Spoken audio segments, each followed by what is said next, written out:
Welcome back. This is still Politics HQ on News Central Television. Now, the Cross River State House of Assembly has made a U-turn to state that the tenure for elected officials of the local government councils in the state remains 3 years and not 4 years as earlier reported. Now, the Speaker of the House clarification comes as a follow-up to a previous report where he was quoted to have said elected officials at the local government will now serve a 4-year tenure as others elected official at the state and federal levels in compliance with the recent ruling of the Supreme Court. Now, with the forthcoming local government elections just around the corner, there are issues on ground, particularly the crisis rocking the All Progressives Congress chapter, where allegedly there are some divisions between some so-called original APC members and those that defected with the outgone governor, Ben Ayade. Well, joining me on the program this evening to discuss this is Chief Okoi Obono-Obla. He is actually the former chairman of the Special Presidential Investigation Panel for Recovery of Public Property. He joins virtually from Abuja. Thank you for your time, sir. Thank you very much. All right. Let me start off by your take on the local government elections. We know that since there was a ruling as regards the autonomy of local government, we've started seeing that wave across states where local governments, have started conducting elections, since that pronouncement, that financial autonomy pronouncement for local government. I'd like your take on it. Is it a step in the right direction? Does this signal progress, particularly for Cross River? Yes, absolutely, because it appears before now that the local government system has been emasculated. And it started in maybe about 2003, in the state when Donald Duke was the governor of Cross River State. And the state government started taking monies that were allotted to local governments, the 18 local government areas of Cross River State, under the guise that they want to invest this money to buy stocks for, the Tinapa, resorts. But later on, it turned out that they couldn't say whether these local governments really, or whether or not they use this money to buy stocks as they claim. So, and then they started imposing, local government administrators, and elections were never properly conducted. So when the Supreme Court ruled that local governments are autonomous, they have financial autonomy, they have political autonomy, Cross Riverians were very happy, and they are very expectant concerning the forthcoming local government elections. And they are saying, look, they want autonomy. They want autonomy of the local government system so that the governance at that level, we should start, seeing, new grounds on governance at that level. Because it got to the extent that local governments couldn't do anything, as all the functions as prescribed in the Constitution were abandoned. Local governments cannot do roads, they cannot do environmental sanitation, absolutely nothing. Okay. If you go to some of the local government councils, they are a shadow of themselves. All right. So we are very expectant, and everybody is looking forward to that election. Okay. You said quite a number of things. You talked about the fact that, what really struck me was you said at some point some state governments were diverting the funds for local governments in the name of getting stocks, and you made reference to Tinapa. I would like you to please speak more on that with possibly specifics. We were told, I was a lawyer, I even went to court against the government of Donald Duke concerning Tinapa. I saw it as a white elephant project. This is as far back as 2003, 2004, 2005. But it told us that that the money will be sourced from internally. He was not going to get a loan, and to do Tinapa, and that the local governments, allocation to the local governments will be invested in buying stocks. But at the end of the day, there was no evidence that stocks were bought for the 18 local government areas. And they were taking their money from, say, 2003 to 2007, when Donald Duke left office. So that is the issue. The local governments were emasculated, and the government of Cross River State passed a law, and in that law they tried to, apportion how the allocation or allocations from the federation account to the local government areas in Cross River State will be shared. So that law is still in existence, and I have been calling on the State House of Assembly to repeal that law, or some provisions of that law that gives the state government some power to begin to tinker with allocations of local government councils from the federation accounts. All right. I mean, you said quite a couple of things, but I also noticed that in the course of the conversation, you seem to be looking away. So it would be nice if you could look into the lens of the camera, so we could sorry about that. have it better there. But thank you so much. Now let's talk about the issue, or one of the issues on ground. We know that very soon in Cross River, local government elections will commence, but there are already issues on ground, particularly with the APC chapter of the state. I mean, these issues go as far back as related to the previous administration of Ben Ayade. I would like you to speak particularly on that, and how you feel that this might sort of maybe have an impact on, the quality of the elections, if at all, in the state. Yes, there's this dichotomy between original members of the three legacy parties that came together in 2013 to form APC. Namely the ACN, defunct ACN, the defunct CPC, defunct AMPP, and then there were two factions of APGA and Democratic People's Party.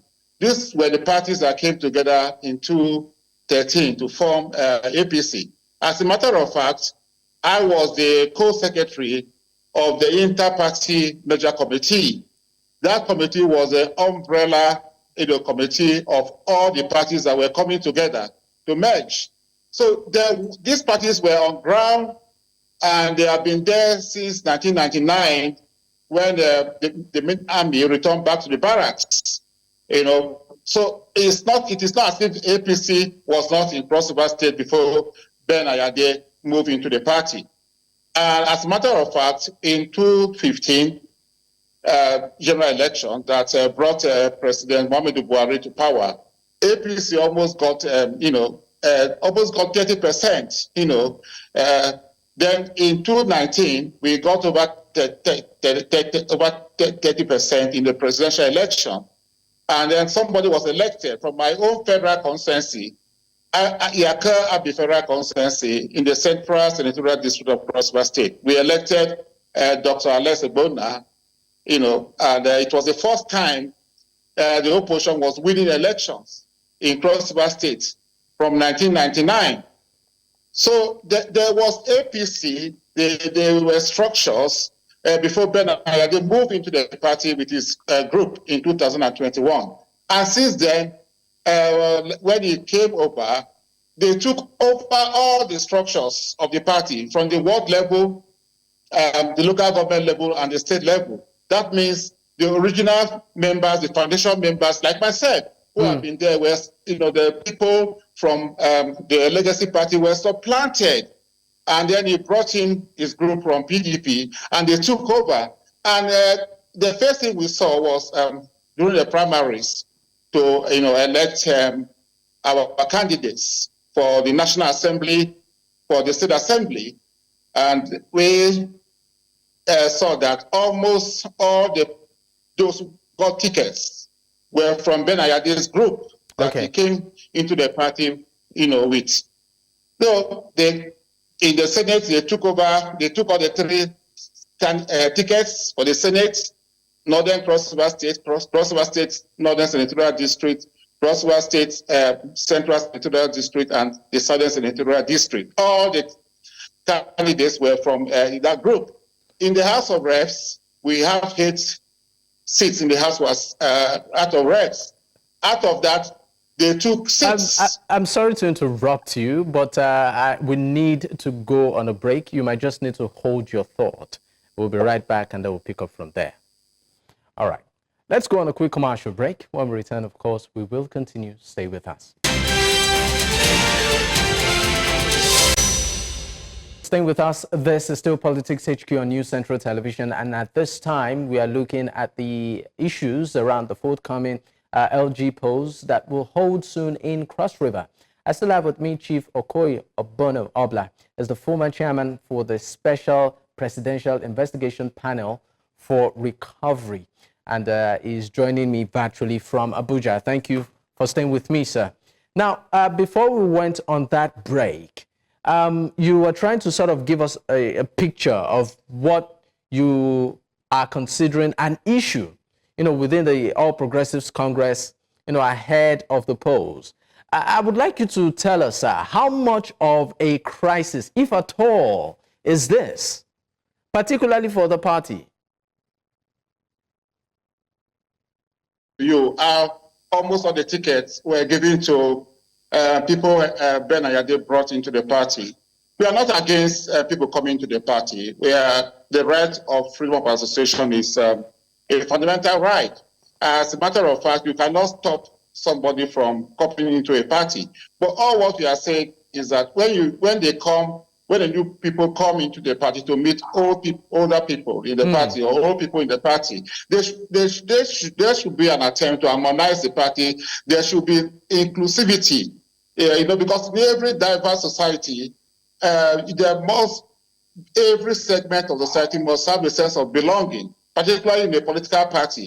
Political parties have different tendencies, and it's not peculiar to Nigeria. All over, in America, in India, in UK, they have tendencies. So when you come into a party and you try to undermine or marginalize other tendencies, and so that your tendency will become dominant, that is not democracy. That is not inclusivity, and that is what we have seen in Cross River State. The Ben Ayade tendency is the dominant tendency in APC, and people are not happy about that. That as if the older members don't matter, or they say, we won the election because Ben Ayade people came into the party. It is not true. I have told you that before they came into the party was attractive. The party had structures. That is why they didn't go to another party. They came to APC. They are our brothers. We are not saying we don't want them.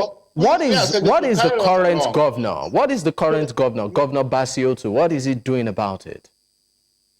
Well, the governor is an older member or an old member of APC. He didn't come in with Ben Ayade, and he came in through a consensus arrangement. All the candidates or the aspirants agreed that he should be the governorship candidate, and he was, because we saw him as somebody who was very good, who was well-rooted, a grassrooter, and that he was going to win the elections if all of us work with him, and it happened. We won the election.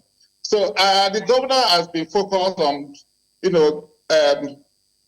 revamping the state economy. The state was in a very bad shape.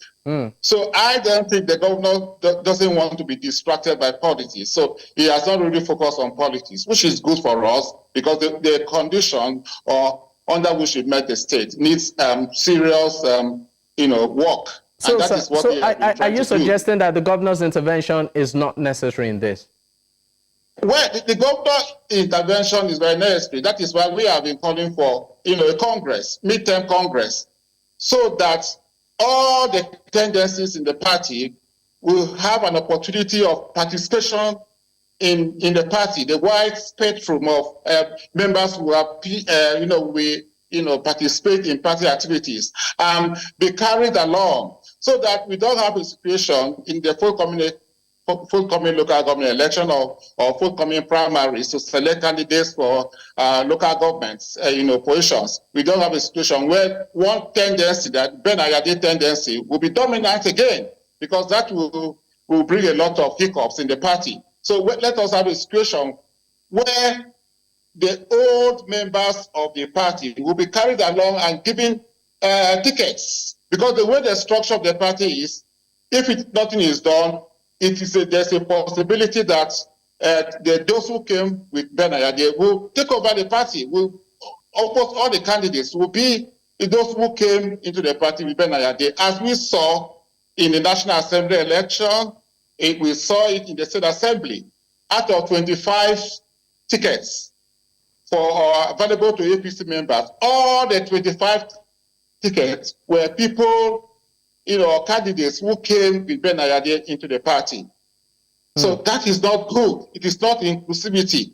And the modern democracy, whether in America or elsewhere, they try to practice what we call diversity, inclusivity, and integration. So that minorities elements are taken care of. The majority elements are also taken care of, so that everybody will have a sense of belonging, will have cohesion, will have unity in the party to fight elections. Okay, because for the benefit of our viewers, watching, I mean, you made reference to the Ben Ayade faction and, of course, older members of the party. What do you consider the reason for this division? What do you see as the root cause? Why does it appear like the Ben Ayade faction, maybe in a way, is choosing to marginalize, older or legacy members of the party in the state? Well, it is that Nigerian politicians, we are very, our politics is still very young. If you compare Nigeria with maybe America, the United States of America, India, the UK, our politics is nascent. You see, growing up, it's just about 25 years old, which is not enough to see the kind of maturity we see in other democracies like America. So in the Nigerian politicians are very hegemonic. They want to control. They want to control everybody. They want to take everything. That is what is playing out. So when they came in, they had support of the governor, Ben Ayade. So he gave them the opportunity to take over. And at that point, we were helpless to challenge, the authority, because the party at the national level did not even help matters. We don't know what were the terms of engagement with Governor Ben Ayade before he moved into the party. But we just saw that we were asked to surrender all the structures to him. And we were helpless. You can't begin to fight a governor the way government is structured in Nigeria. The governors are very powerful. And so you don't expect ordinary members of the party who have not been empowered, from 1999, to 2003. They don't have the resources. They don't have nothing. You don't expect them to begin to confront a governor that has all the resources. So that is what played out. But we are saying that this should not be the state of affairs in 2024. That they should try to see a new party that will protect the interests of everybody, and so that we can have the cohesion, we can have the unity that is expected of a political party. All right. Now, where does this put the issue of loyalty to the party for, individuals like you? Well, I am trying to take a middle course and also try to speak out so that maybe the new leadership in the state will see reason for an effort to be, made to ensure that this disunity we have in the party, the dichotomy we have in the party, should not be there, because this dichotomy will not help us in the long run. When we go into 2027 with this division, with this dichotomy, of some people feeling marginalized, from people feeling sidelined. I don't think we are going to have the cohesion to fight, 2027 election.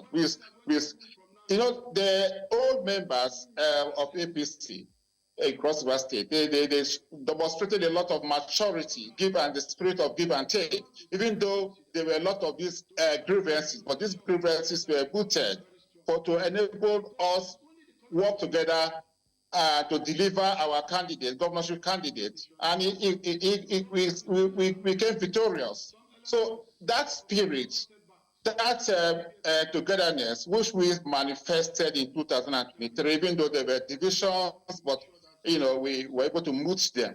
I want the party leadership not to take the old members of APC for granted, or not to look down on them because they do not have the resources, that the people who came in from the party had or has, because some of these people have been in the opposition from 1999. From 1999 to 2023, it's a long time, almost 24 years, and some of them have done a lot of sacrifice, made a lot of sacrifices to sustain opposition in Cross River State. So they should be rewarded, for sustaining opposition, for sustaining democracy in Nigeria. So right now, the feeling is the feeling of betrayal. Right. We have those of us who are old members of the APC because we are always left out. As I said, the way the structure of the party is now, the old people, the people who came in from with Ben Ayade, they control the world, all the 2007 or something wars in the states. They are the executives. They control the polling units. That's the lowest structure under APC constitution is the polling unit. They control the polling units structure. They control the local government structure. They control the state executive. So it is very suffocating for the old members. And these people, they tend to work together as if they belong to one unit. As if we do not matter, those of us who are old members. So that has to stop. I am not saying that our brothers who came in should not be, part of the party. They should be part of the party, but they should also have the hearts, to ensure that everybody is carried along. Those they met on ground are not marginalized, because when they came, we were asked to vacate, the oppositions were holding in the party, and we did in good faith to accept them, to welcome them. So they should not take us for granted. The party should be harmonized. All the tendencies should be carried along in the next local government election, where we are going to pick our candidates. Every group, every tendency, every wing, every faction should be carried along and given a sense of belonging. All right. Sorry to, of course, cut in, but let's broaden the conversation to more of an holistic perspective. I'm talking from, a national angle. Before, of course, we wrap up on this first half. Now, your party, the All Progressives Congress, is the ruling party in the country right now. Nigerians are going through hard times, particularly economically. Many are finding it really difficult even to feed themselves. We know what the price of petrol is saying, for instance, the price of food, the price of transportation. Basics are becoming luxury. Now, I would like you to speak on what your party, which is in power, and the president has said Nigerians should continue to endure, is your party leading the country in the right direction? Well, I think so. These reforms that we are seeing are reforms that would have taken place 50 years ago. And unfortunately, all the previous government did not have the courage, they didn't have the heart, to put in place the kind of the economic reforms we are seeing. And it is something we have to endure, and because at the end of the day, it will be good for the country. Let me tell you, every country we see in today including the United States of America, had passed through this phase. In the 1920s, in the 1930s, there was serious economic depression in America. People became homeless, people were hungry, banks were closed down. But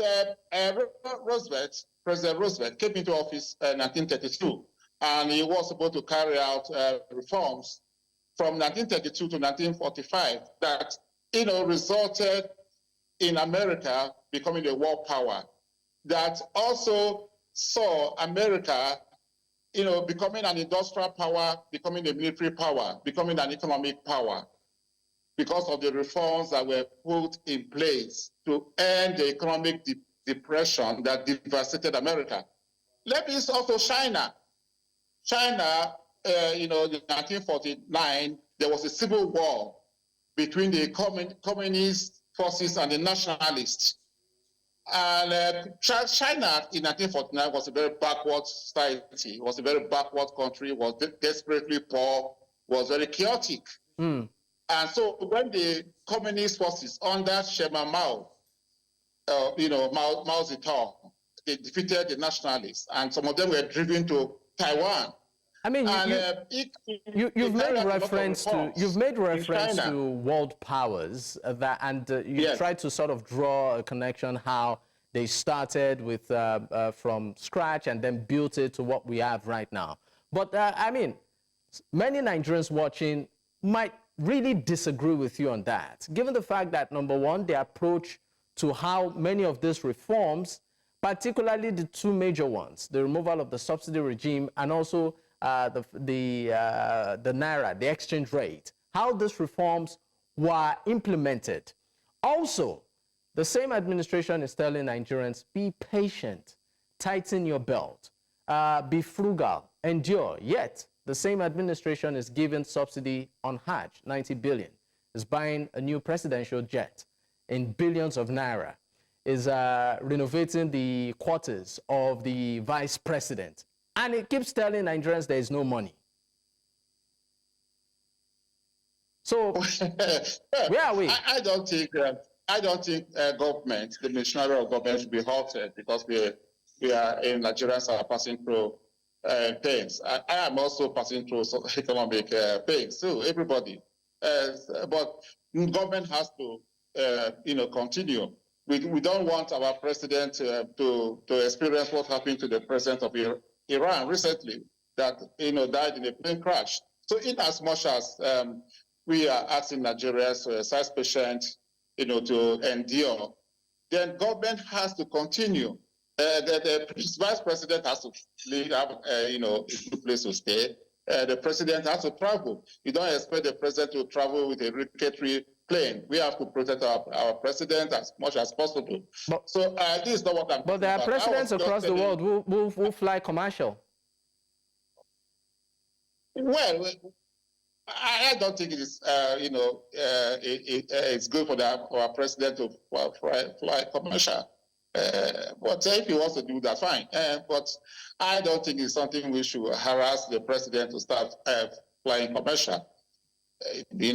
So I was saying, I'm talking about China. People died in China. Millions of Chinese people died because of the reforms that were carried out, the agrarian reforms, industrial reforms, and so forth and so on. A lot of people died. And so in our country, we have to experience these pains in order for us to have a good footing, for our country to become economically strong. If you don't withdraw the subsidy, what are you going to do? We have operated a subsidy regime for the past 50 years or 60 years, and we were not getting fuel. Fuel was still expensive. People were still ordering fuel, and so for all the abuse. All right, sir.